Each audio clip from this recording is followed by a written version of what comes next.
స్థిరపరిచే విషయంలో చూసుకుంటే మనల్ని ఎవరు కూడా తొలగించడానికి ఎవరి వల్ల కానే కాదు. హల్లెలూయా. ఎవరి వల్ల కానే కాదు.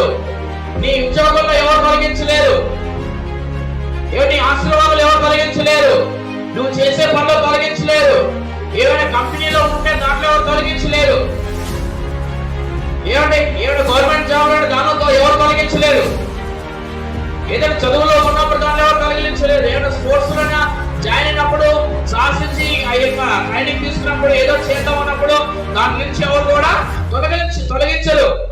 ఎందుకంటే నీకు స్థిరత్వం కలిగేంత వరకు ఆయన చూసుకుంటాడు భుజాల మీద వేసుకొని. హల్లెలూయా.